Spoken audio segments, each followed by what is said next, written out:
ATLUS and strategy RPGs are two things that gel together a lot more than people think. If you're a more casual RPG fan or you're new to RPGs more generally, you might know of Persona 5 Tactica. If you're a fan of Shin Megami Tensei, ATLUS's flagship RPG franchise, you've likely heard of, and probably played, the Devil Survivor games. If your knowledge of RPGs runs even deeper, you've likely heard of the Growlanser franchise. If this is you likely fall in one of two camps. The first camp are working designs fans, given Growlanser Generations was that company's last localization before their bankruptcy in 2005. If you're in this camp, you likely have a lot of nostalgia for JRPGs from that period, including Growlanser Generations. The second camp are people who primarily got into gaming during the rise of the internet, or more experienced gamers discovering forgotten games. As time's gone on, JRPG, ATLUS, and Vita content creators alike, myself included, have covered the Growlanser series in some form over the years. Now this deeply obscure ATLUS franchise is not so obscure anymore. But even in 2025, when people discuss the Growlanser series, they will likely discuss the game I'm talking about today, Growlanser Wayfarer of Time. Growlanser Wayfarer of Time is the most well-known Growlanser title outside of Japan, and the most accessible in English. Not only did ATLUS release Wayfarer of Time digitally on the Western PSN, but physical PSP copies are still somewhat affordable, at least compared to the other titles. This is before mentioning how easy it is to emulate PSP games, and is frankly how I recommend experiencing Wayfarer of Time, which I'll come back to later. The other reason is that Growlanser Wayfarer of Time is considered the best in the series by fans of the series in Japan. The unique blend of tactical and traditional RPG gameplay, a gripping story with a great cast, alongside the ability to personalise your playthrough in a depth not seen in any other ATLUS game, makes Growlanser Wayfarer of Time stand the test of, well, time. Even though it is one of the most avoidably infuriating RPGs I've ever played in my life. However, we're getting ahead of ourselves a bit. What exactly is Growlanser Wayfarer of Time? Normally, when I make retrospective videos, I will extensively discuss the context and legacy surrounding a game's release. In Wayfarer of Time's case though, I've already done that.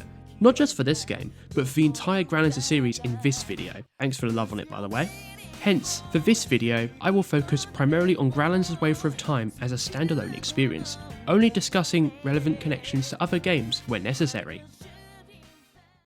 Growlanser Wayfarer of Time is the fourth mainline title in the Growlanser series, originally released on the PlayStation 2 under the name Growlanser IV, Wayfarer of the Time in Japan. Yeah, it's not just any old time, it's the time, there's a difference. Upon its release, Wayfarer of Time became a cult classic among ATLUS fans and the PS2 JRPG fanbase. The game even spawned a visual of Fandisc subtitled Return, which came out in March 2005. Ironically, ATLUS decided it was not the time to localise Growlanser IV for North America, which, given that Growlanser Generations had yet to come out in English back then and working designs were having problems getting Sony to approve that release, is pretty understandable. In August 2011, ATLUS Japan released an enhanced remake of Wayfarer of Time for the PSP. ATLUS initially announced the game as Growlanser IV Overload before they changed the name to Over Reloaded. Growlanser IV Over Reloaded continued two trends ATLUS are known for, remaking their most popular titles for handhelds, as well as adding new story content. This story content is usually optional, like in the Untold remakes, or bolted on partway or entirely at the end of the game, like in Persona 4 Golden or Radiant Historia, which usually also centres around one or two new characters, such as Marie. Wayfarer of Time represents the third least common option, a partial rewrite of the entire story that incorporates multiple major new characters right from the beginning. ATLUS most recently did this with 2024's Shin Megami Tensei 5 Vengeance, and you could argue Persona 5 Royal did this as well. However, both Over Reloaded and the sadly unlocalized remake of Growlanser 1 on the PSP also did this long before either of these recent classics. Wayfarer of Time adds 5 new characters, all of whom are critical to the story from the beginning. There are also branching paths for a total of 3 possible routes, as well as over 30 individual endings, alongside various subplots that occur, or don't, depending on which characters live or die.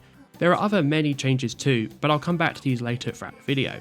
Careersoft, the ATLUS subsidiary known for the Growlanser series, designed this remake so that the new characters all feel like they belonged in the story from the beginning, while also extending the base Wayfarer of Time story to incorporate them in. Yet, from the perspective of a first-time English-speaking player, this context is largely unknown. While we never got the original PS2 version, I believe many fans would consider Growlanser Wayfarer of Time on PSP the version of Growlanser 4 you should play. While all the other Growlanser games are interconnected story-wise, Growlanser Wayfarer of Time is for the most part standalone. You don't need to play any other title to understand what's going on here. The only story connections Wayfarer of Time has to other titles are in the returned Fandisc I mentioned earlier, which has been sort of retconned out of the series lore at this point. I will discuss this later though. If you do only want to experience one title in the Growlanser series ever and never play another title, Wayfarer of Time is where you start. Let's set the scene. Wayfarer of Time's story is set on the continent of Noyavul, a land rich with history and technology. However, the angels attacked humans, destroying this technology and almost bringing an end to humanity 2,000 years ago. Despite this, humanity survived and managed to start rebuilding the world. However, the technology they had thousands of years ago was lost to time, only surviving in a handful of locked away ruins. Wayfarer of Time's story begins in the modern era. The angels are back and are now threatening humanity once again.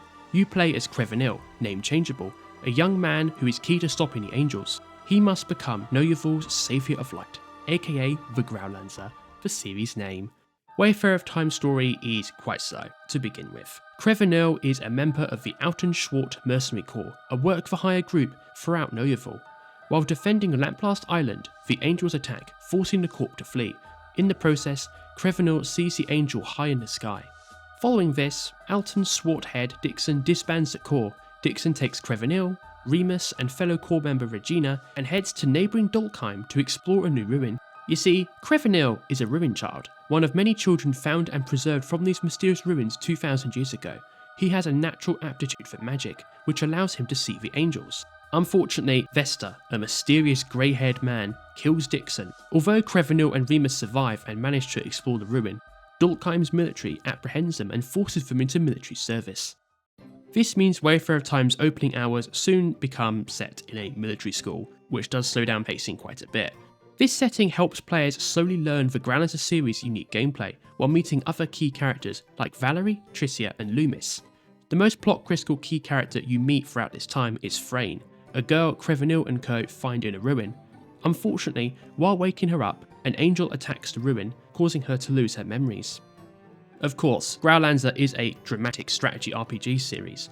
The Dulkheim military betrays Crevanille, capturing him, Frayne and other ruined children in order to experiment on them. Remus manages, albeit with difficulty, to find and evacuate Crevanille and Frayne to the southern kingdom of Masterclass. I say with difficulty because their ship nearly capsizes. Eliza, a noblewoman currently living abroad in Masterclass because of the war, brings them to her villa. Once this sequence is over, Wayfarer of Time truly gets started, and it's great. Wayfarer of Time's introduction is really good in hindsight, but it is slow and may turn players off.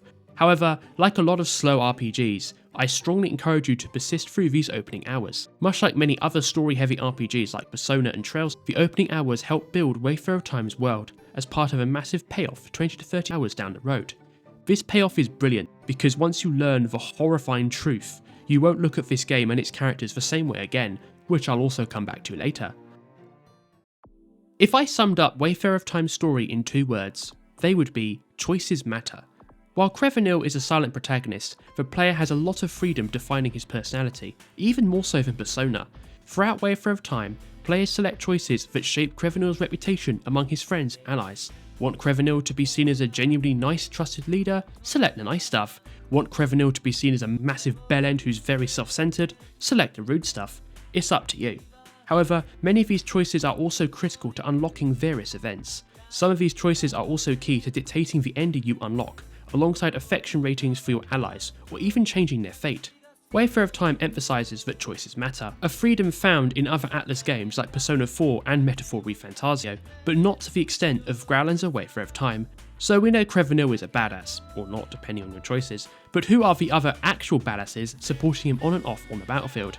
There's Frayne, Remus and Eliza, whom I've already mentioned, and serve as your core party. Frayne has a gentle, caring personality, as well as a mysterious connection to Crevanille, which is one of the many things you learn about her throughout the game.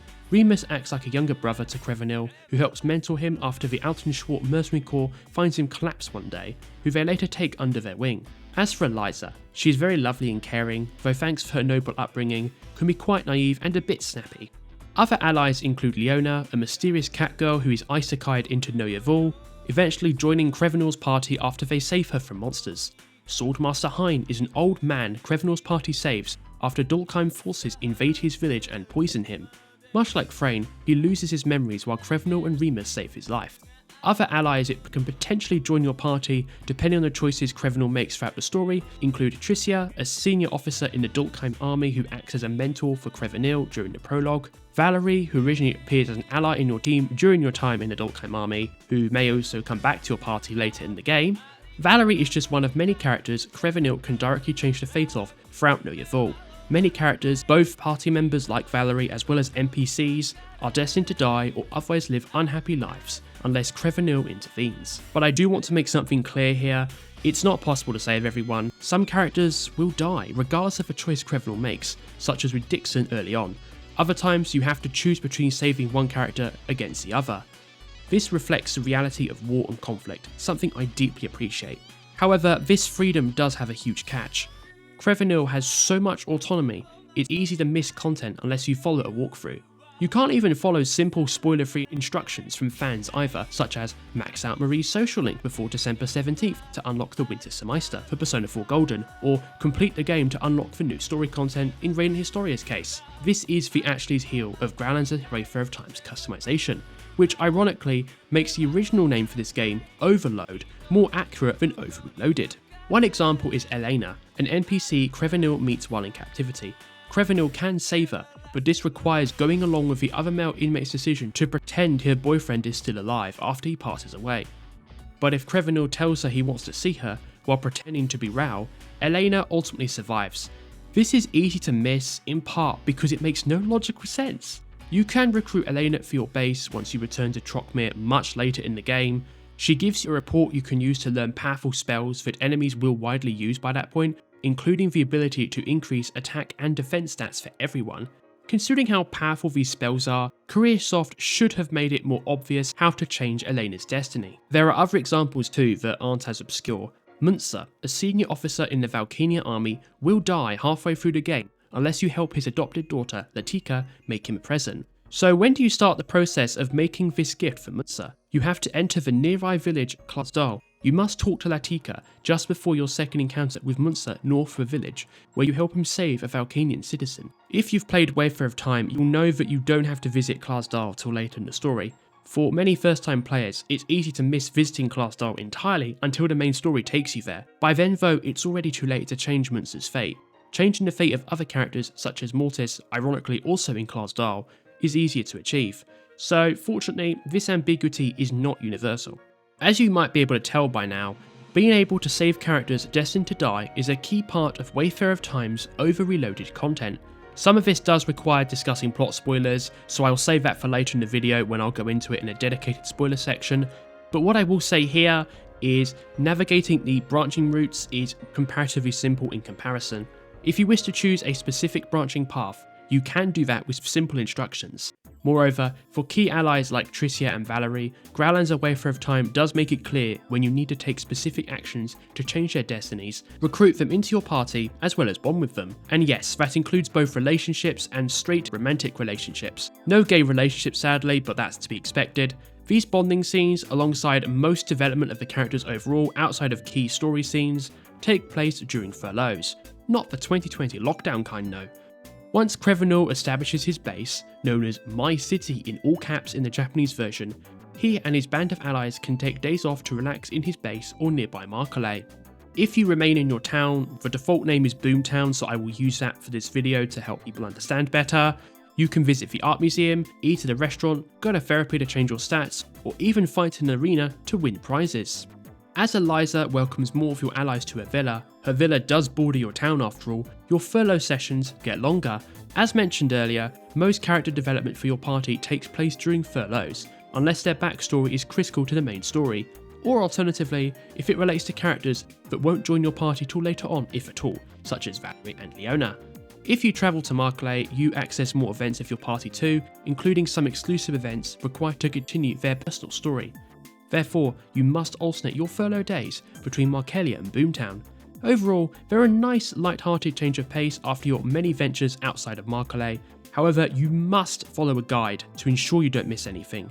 and you must complete all of the bonding events during a furlough in order to unlock their ending. Some characters such as Tricia, Diana Silvernail and Princess Alicia have romantic endings too, but you can only trigger requirements for using choices outside of furloughs. So you're not just limited to Eliza's villa for your choice of waifu. Or if you don't romance anyone, you can romance your familiar. Much like bonding events, Boomtown's facilities are also locked behind easily missable side quests and interactions, such as escorting Harak the salesman to your town. You must complete this quest to get the best spellstone shop in the entire game. While Boomtown feels more like a holiday resort than an actual settlement, again because everyone sleeps in Eliza's villa, it does have its unique charm. I would go here for an actual holiday if it was a real place. Speaking of the story, I'm going to come back to this later because we've got to talk about the gameplay more. The Growlanser series is known for its unique hybrid of traditional and strategy RPG gameplay. Very few JRPGs come close to anything the Growlanser series offers, and that's before adding in how each installment experiments with the gameplay in unique ways. Some of these features return in Wayfarer of Time, while others, like the ability to control up to 8 party members at once in Growlanser 2, do not. One reason Wayfarer of Time is considered the best in the series is because it blends the best gameplay elements of all prior Growlanser titles up to that point into one release. It's kind of like the electronic nexus of the Growlanser series. Let's start with the world exploration, which closely resembles Growlanser 1. Players explore Know Your All from a top-down perspective. Battles are not randomly generated, it is possible to avoid enemy battles so long as you keep your distance. In Growlanser 4, every map is a potential battleground. Careersoft carefully designed each area so that SRPG battles can occur anywhere, anytime. Whether it's ordinary monsters or full-on platoons, few areas are free from the threat of war, including Know Your All's many towns and ruins. One area you travel through safely with no issue becomes a potential battleground later on. If the leader, usually Crevanille, manages to run off screen, the enemies can stop chasing you. Escaping battles does become necessary later in the story because soldier platoons can and will quickly overwhelm you. Enemies can and will join battles if they're in the same section as you, even if they're off screen, because they'll hear you fighting. Therefore, you must end battles as quickly as possible. Speed is the key to success in Growlanser 4. So what about fighting? Wayfarer of Time's battles start turn-based, where you select each character's commands as soon as the battle starts. Only 4 people form Crevanille's main party at any time, aside from occasional guest characters like Christopher and Loomis. You can't select their actions, they do their own thing. Growlanser's strategy elements come into play here, because you can switch their commands on the fly. Conditions on the battlefield can change quickly, therefore you must frequently do this. Each character has a waiting time between when they finish an action and when they can act again. Both ally and player units can extend or lower their waiting times by learning new skills, inflicting buffs and debuffs, alongside equipping certain spellstones. Waiting times are most relevant when discussing spells and knacks. Spells have a casting time. The more powerful your spell, the longer a character must spend casting it, making them vulnerable in the process. Later in the story, characters can learn how to synchronize their spells together to do more damage over a wider area. Synchronizing is essential to defeat large waves of enemies, especially in later stages when multiple strong enemies cluster together. There's also an equivalent for physical skills known as knacks. Knacks have a limited number of times you can use them, and you can only reset them via sleeping in a bed, usually at a hotel or in your bed in a licensed villa. While leveling up boosts core stats like in your typical RPG, this is not the case in Wayfarer of Time. So how do characters learn spells? Introducing the Spellstone system. Spellstones go inside rings. Enemies drop both rings and spellstones in battle, but unlike spellstones, you can't buy rings in towns. You can only buy spellstones, effectively making rings harder to obtain. Each spellstone must be usable in each slot for you to learn its spells. Each spellstone must be the same colour as the ring slot, alongside the same level or higher, in order for you to learn the spell.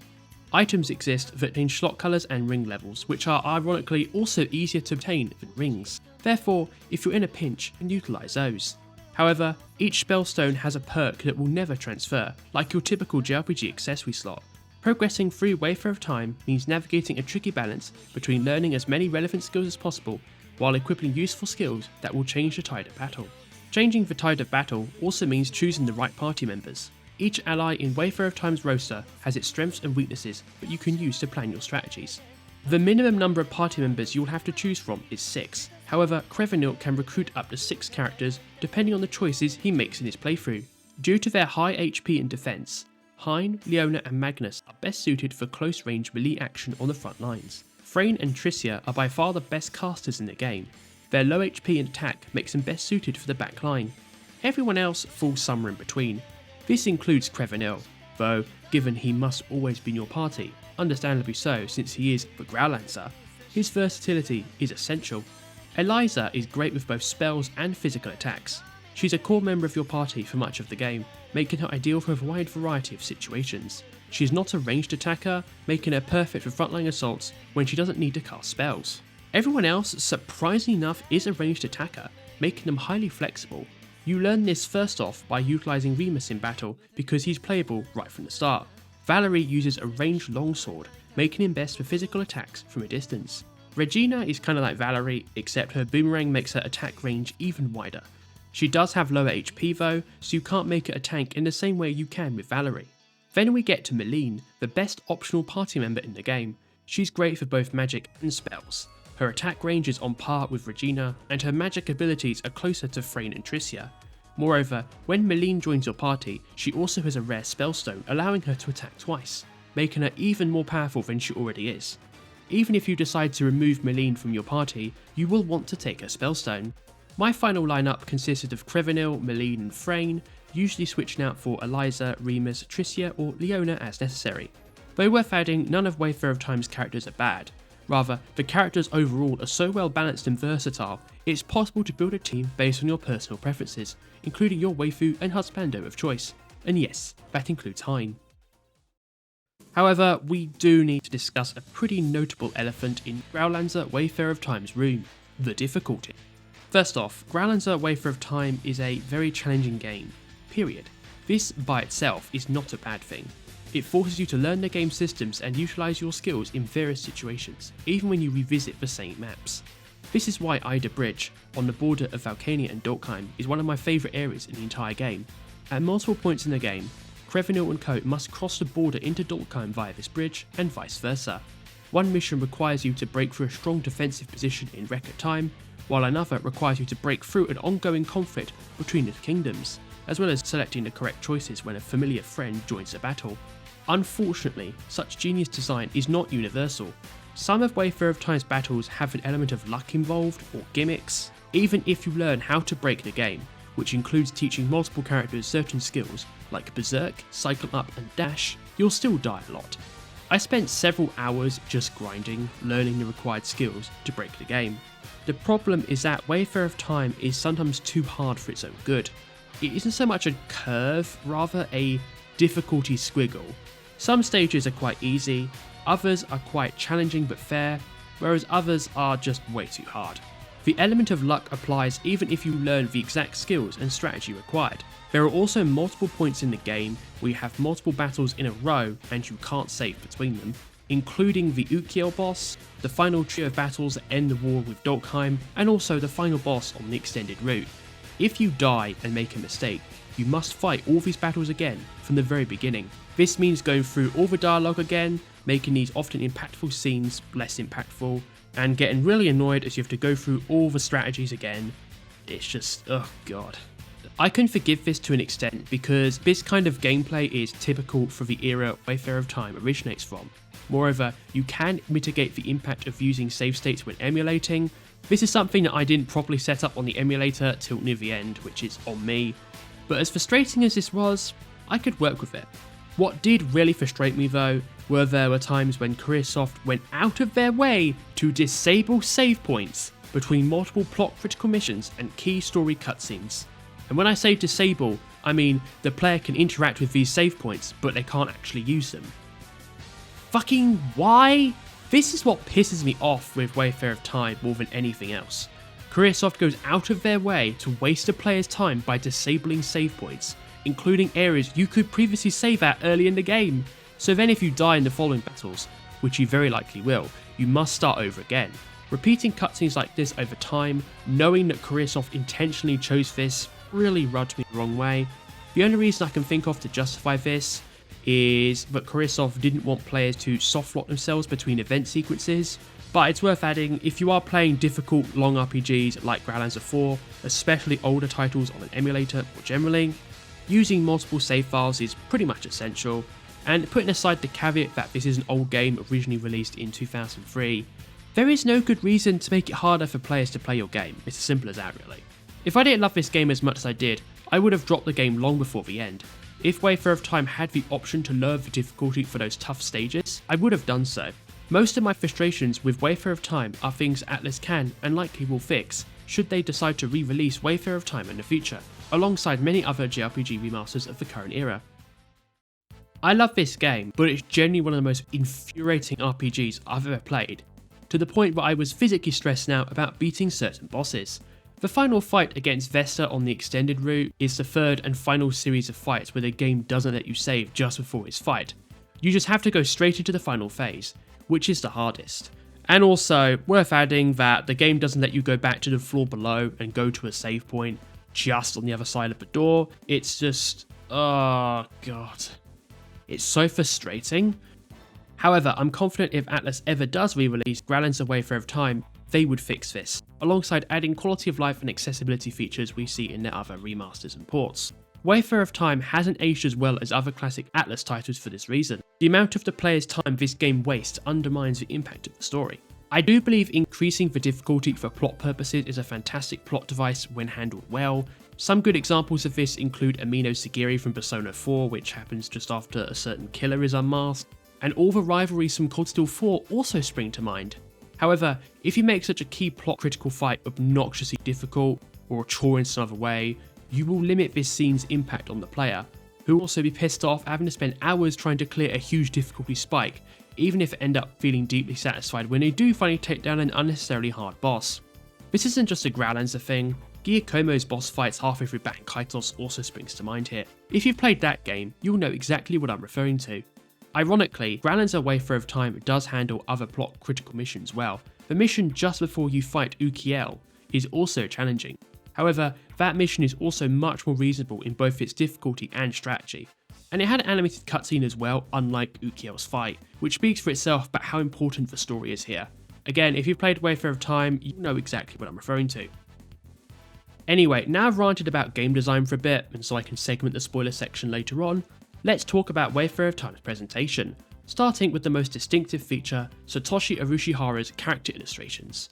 His art is peak 90s anime, and I love it. He illustrated all of Wayfarer of Time's characters, both in the original PS2 game as well as the new PSP characters.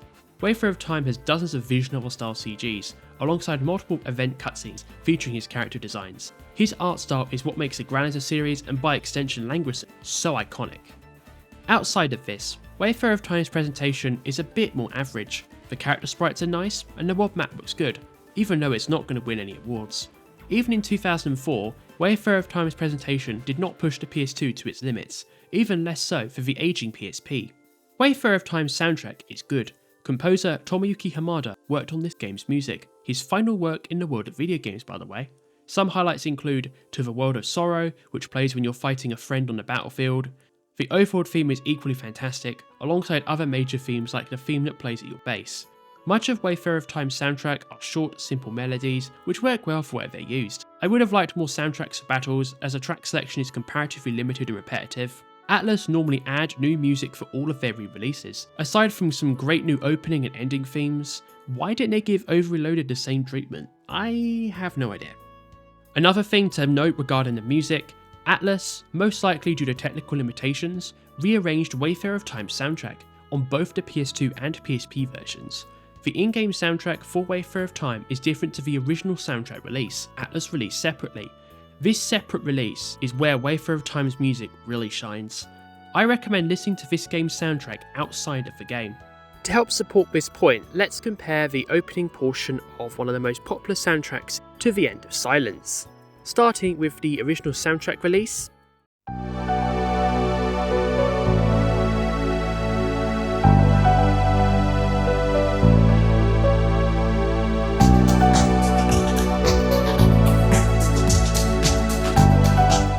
Now we have the PS2 rearrangement, which is what plays in-game on the PS2 version. Note the changed instruments.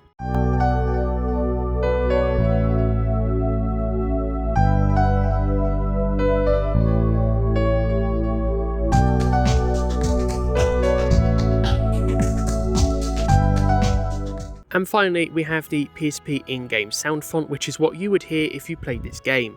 Note that the quality is significantly lower than both the PS2 and original soundtrack releases.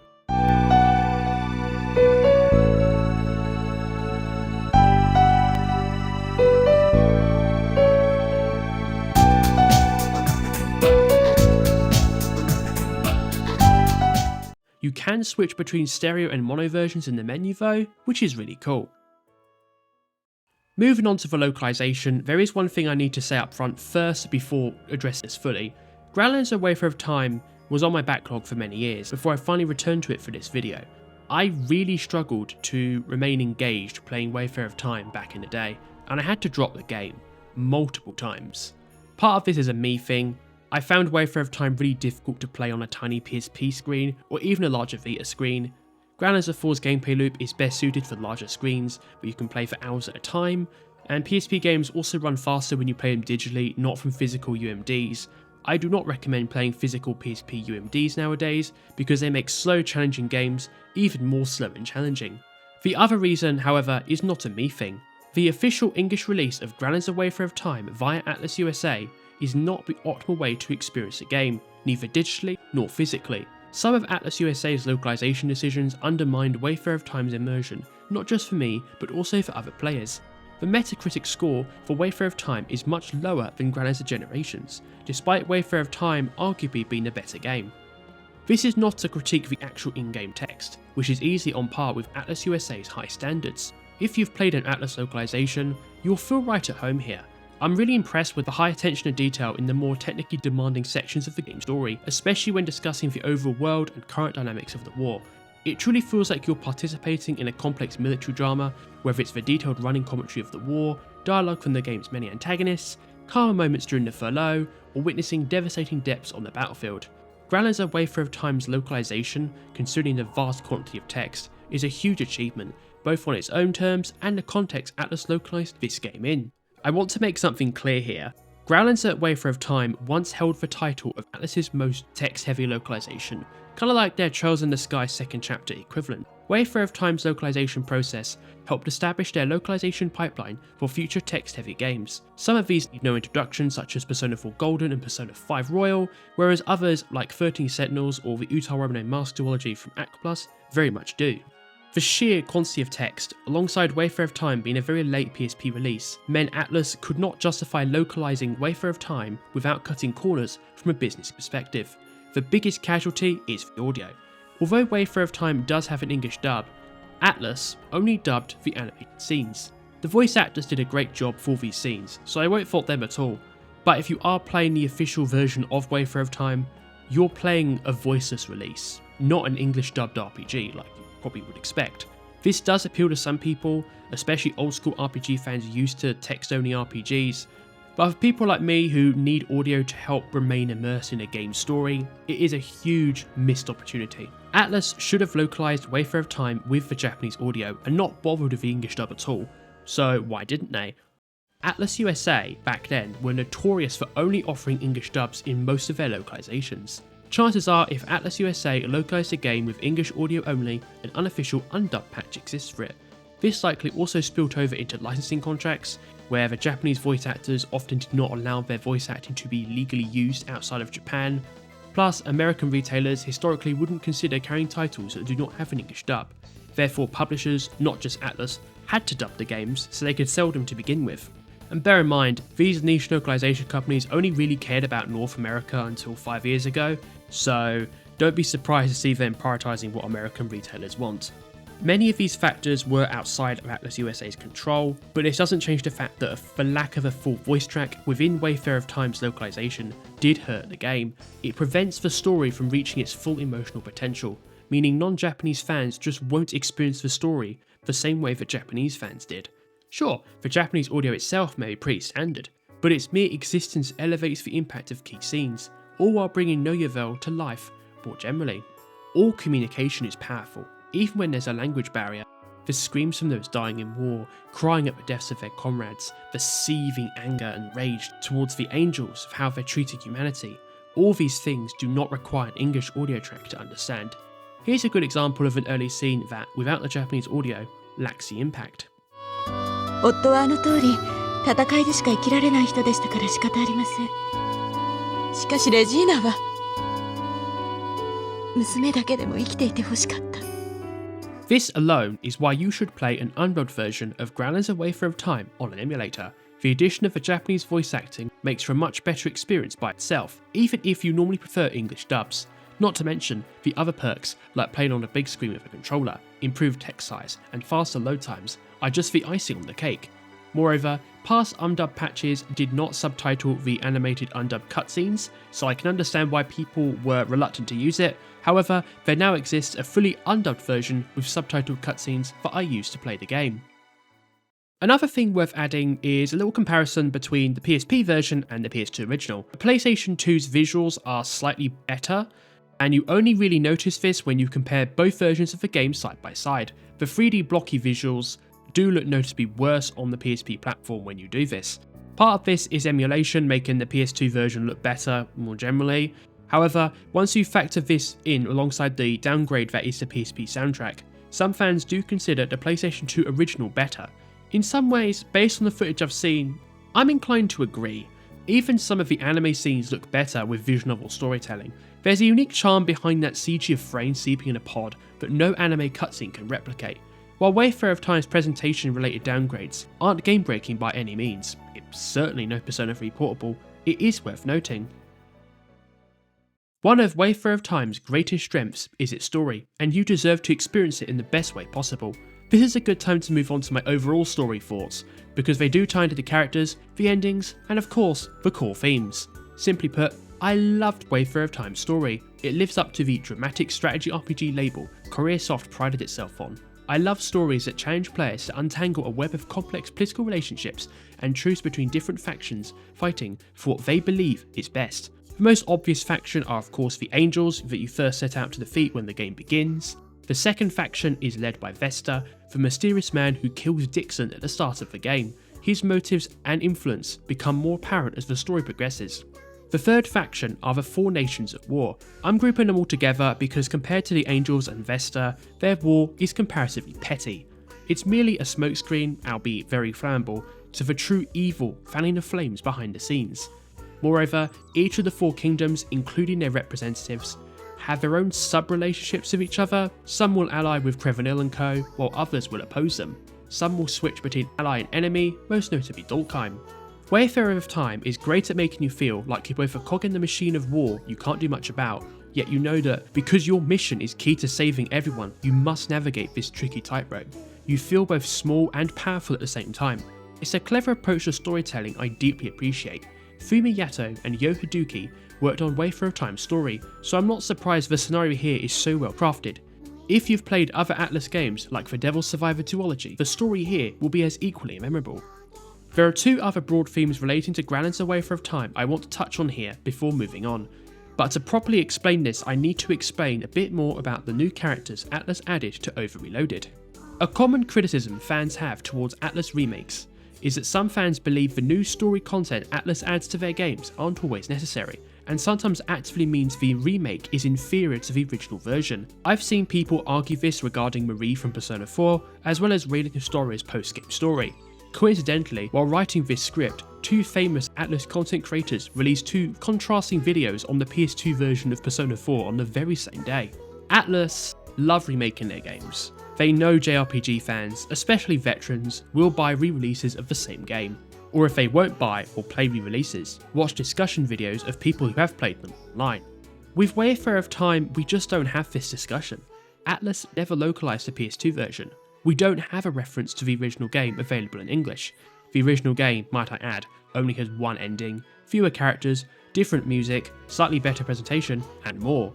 As English-speaking fans, we can't really say or discuss whether the original version of Wayfarer of Time is superior compared to, say, every Persona game or Shin Megami Tensei 5, or even the Extra Honestly Untold games, depending on who you ask.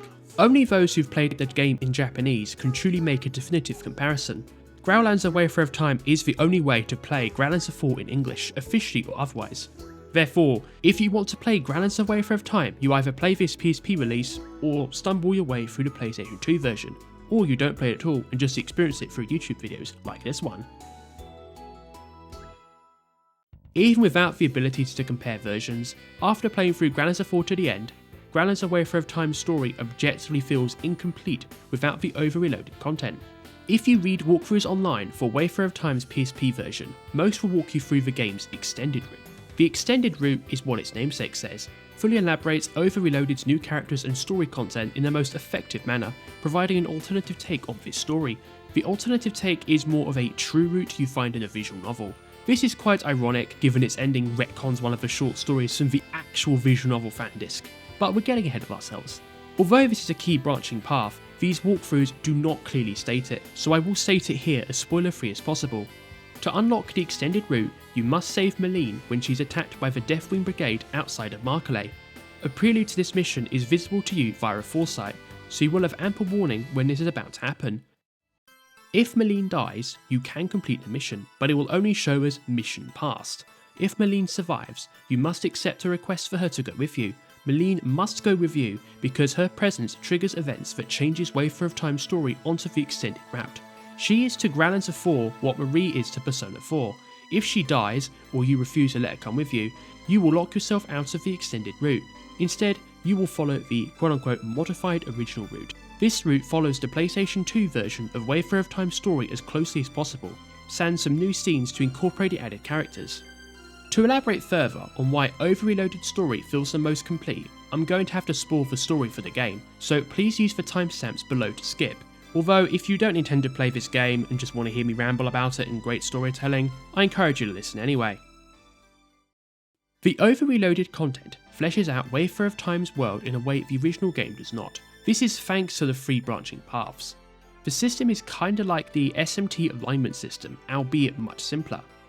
The modified original route I mentioned earlier is Wayfarer of Time's equivalent of lore. The idea of lore relates to Crevanille's main objective, putting an end to both summoners and spells. The only way they can do this is finishing what the Angel started, killing all summoners in order to stop spells. To restore law and order to the world of No Yavul, this is what Crevanille and his friends must do, and did do, in the PlayStation 2 original. It means killing Vesta, for being responsible for darkness spells. It means killing Ludwig and Cargill, the masterminds responsible for turning Dulkheim into a dictatorship. It also means killing his friends, who Vesta either directly controlled or transformed into summoners, like Regina and Tricia. This is the way things must be. It's hard, but you just can't save everyone. That is the reality of war. Thing is, this is the way things must be. It's hard, but you just can't save everyone. That is the reality of war, something Growlanser captures extremely well. Wayfarer of Time's story is quite dark at its core, which is partly why it's so beloved. Angels destroy entire towns and villages, hundreds die. Human experimentation and democide form part of this game's core story. Humanity suffers from the consequences of utilising spells and summoners. Vesta, the true antagonist of this tale, manipulates the 4 nations to its end.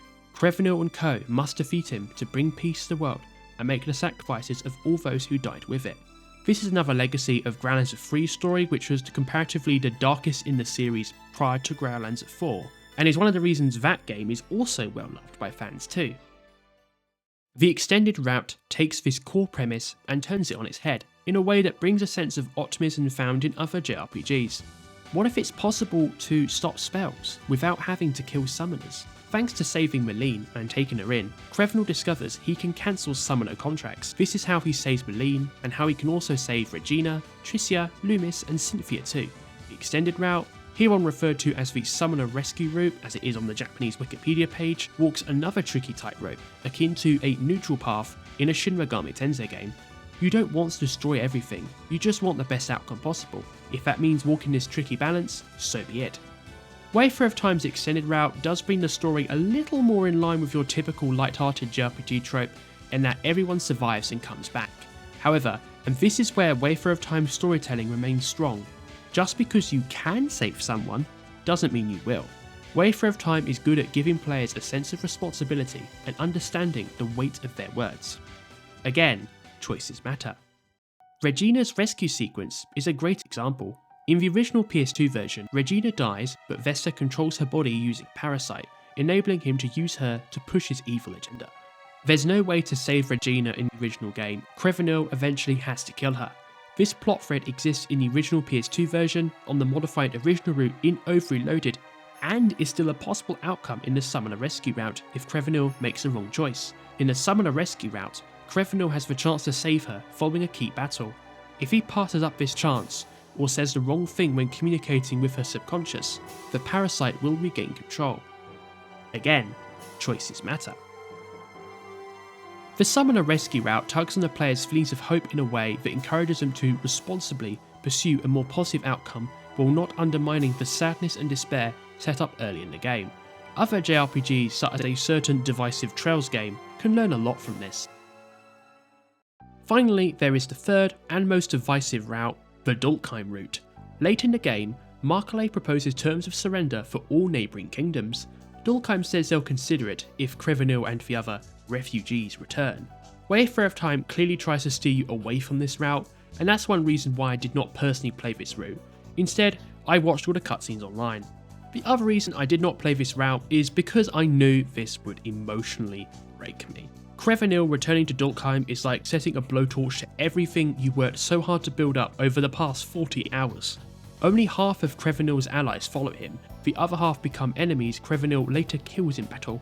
Even Freyne, who initially follows Crevanille, turns on him, only for Crevanille and co to kill her too. This is after an animated sequence where Remus attempts to kill Crevanille but can't bring himself to do it. The whole Dulkheim route is one of the most awful and evil things I've seen in a video game. It tugs at your heartstrings in the best worst possible way, and showcases the branching route system at its best. Moreover, the gamification of fighting your allies alongside turning other areas into battle arenas you don't fight anywhere else in the game, such as the grassy area just outside Ordinale, is also really clever. The Dulkheim route also features its own exclusive endings, one of which includes killing Ludwig as soon as you can. So there is a lot more nuance than just I'm going to become evil now and take over the world, which by the way is another one of Wayfarer of Time's endings. Before moving on to the conclusion, I'd like to touch on the Returned Fandisc now. This is the official visual novel Fandisc released in 2005 following the original PS2 version of Wayfarer of Time. Titled Wayfarer of the Time Return, yep, the time is still important here, this Fandisc contains 3 short stories. The most notable portion follows the original PS2 game's ending, and by extension Over-Reloaded's modified original route. This short story directly connects Growlanser Wayfarer of Time to the world of the first 3 games. Even Leona's teleportation from another world is unconnected despite similar catgirls existing in all other Growlanser games.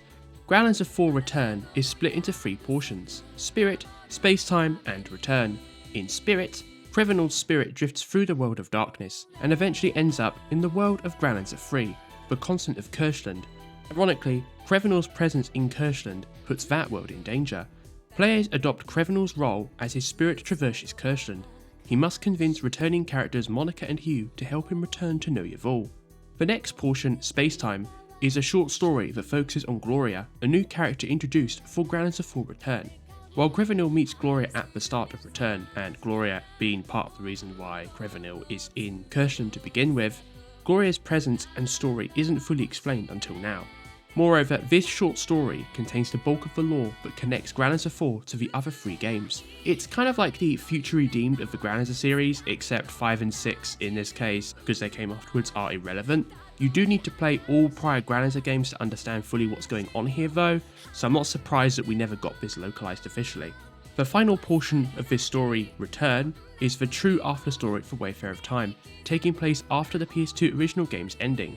So after Crevanille manages to leave Kirschland and return to Know Yevul, his friends remember who he is again, and then he suddenly appears in places that just so happen to align with the character Crevanille loves. It feels a bit too inconvenient and just makes no sense without the added context from this Fandisc. Over-Reloaded's Summoner Rescue route effectively retcons this entire story out of existence.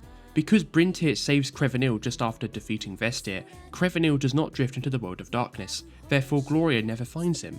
It's so weird because the modified original endings don't mention the events of this Fandisc at all, so without knowing it exists, you will miss some world building, especially relating to Growlanser III's characters as well as the Kingdom of Masterclass's history. Fortunately, you don't need to know any of the plot revelations here to understand Wayfarer of Time's story. Just know that Gloria has one of the saddest backstories across the entire Growlanser series, and her character arc influences Crevanille, Hugh, Monica, and even Xeon, the main antagonist in Growlanser III, in very interesting ways. Without her, Crevanille would never have gotten back to Know Yevul. and to quote Gloria, the one who's most awaiting his return. Gloria is the unsung hero of Wayfarer of Time's original ending, modified or otherwise. The other two short stories focus on some of the other side characters. The Foreboding story focuses on fan favourite heroine Diana Silvernail, one of Valkania's royal guard during her time at military school. The other story, Senshi, is a midquel featuring Loomis and Bea, following the unlikely duo together throughout the events of Wayfarer of Time's original route. Side note, but I really liked their dynamic and I'm glad they got to live on after the end of Wayfarer of Time's extended route. They are two of the best side characters in the game. All three Fandisc stories have a full English fan translation playthrough online alongside a detailed story summary on the Growlanser.net wiki. There is no English patch, so you can't play through this on native hardware. I found the video only translation a bit hard to follow for multiple reasons, so I had to read the plot summary. However, I would play through the Returned Fandisc if fans ever release an English patch for it. With all the spoilers over, it's now time to talk about Wayfarer of Time's legacy. Growlanser IV Over-Reloaded remains the last Careersoft RPG worked on in any form by the original developers, while the sister Localisation series continues under different developers. Most of the original Careersoft staff never returned to the Localisation franchise. The only exception is Satoshi Urushihara, who was commissioned to illustrate new art for the Localisation 1 and 2 remakes by Extreme back in 2020. As for the staff that stayed at ATLUS, they moved on to work on the likes of Devil Survivor, Tokyo Mirage Sessions, Shin Megami Tensei 5, and other titles under Team Maniacs. The head of Team Maniacs used to be a key part of the Growlanser series, by the way. In July 2011, ATLUS USA marketed Wayfarer of Time as the lost entry in the Growlanser series. While it's not the only lost entry given what we know now, ATLUS did act as Wayfarer of Time's own Savior of Light. I touched on this next point a bit more in my Growlanser retrospective, so I'll be brief here. While ATLUS concluded the series officially with Over-Reloaded, thanks to the internet and the growth of the JRPG fanbase, especially on the PS Vita, no Growlanser game will ever get lost again. Wayfarer of Time is a game where its strengths will appeal to everyone, but its weaknesses are deal breakers for others. Wayfarer of Time will captivate you with its unique gameplay, somber and emotional story, great characters and deep world building. If you love replaying games multiple times, Wayfarer of Time offers this in spades.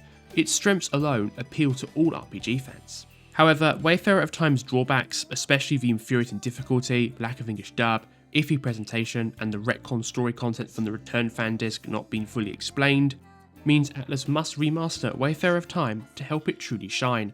Will ATLUS do this anytime soon? No. Sadly, I don't think so. For one, ATLUS barely acknowledged the series at all during their 35th anniversary, only the series release dates having passing mentions in the Metaphor ReFantazio limited edition artbook, as well as the Growlanser OST getting released on streaming services. No new or reused artwork from Satoshi Urushihara, no OST on the CD, nothing. For comparison, my own Growlanser retrospective video brought more attention to the series than anything ATLUS has done in the last 10 years. So even if ATLUS barely acknowledges the Growlanser series, Growlanser still left an impact. For example, Metaphor ReFantazio itself borrows some legacy ATLUS titles, including Growlanser. Galika, the fairy mascot of Metaphor ReFantazio, is clearly inspired by Growlanser's familiars. Maybe even Uni, who was added to Wayfarer of Time. On a more practical note, ATLUS have only recently embraced HD remasters and multi-platform releases. There are still many other critically acclaimed, less obscure, more beloved ATLUS games the company hasn't remastered yet, such as the other Shin Megami Tensei titles on the PlayStation 2. We'll be waiting a while for ATLUS to remaster the Growlanser series, frankly, but when they do, Wayfarer of Time will finally get its time to shine. Hence, if you're an experienced JRPG player looking for a unique blend of turn-based and strategy RPG gameplay, or a massive ATLUS fan looking to dive into their back catalogue, I highly recommend checking out Wayfarer of Time now. Don't wait for a remaster unless you need quality of life and accessibility features in order to experience this game. Go ahead and emulate it. I doubt you can still buy Wayfarer of Time on PSN, and this game is really hard to come by otherwise. Plus, as mentioned before, an undubbed patch greatly improves this game's story. Moreover, use a guide. While it's impossible to experience everything Wayfarer of Time has to offer in just one playthrough, this game has too much missable content. Only by following a guide exactly will you get the most out of Wayfarer of Time, including all the missable and alternate scenes from other routes. If you only plan to play through Wayfarer of Time once, you can fill in the gaps on what you missed through YouTube. Wayfarer of Time represents the peak of ATLUS's third RPG pillar back in the 2000s. Even now, the Growlanser series remains a unique oddity, as few individual JRPGs, yet alone franchises, experiment with traditional RPGs and SRPGs the way Growlanser does. It's such a unique blend, which, much like the lost civilization of No Yavul, you owe it to yourself to unearth.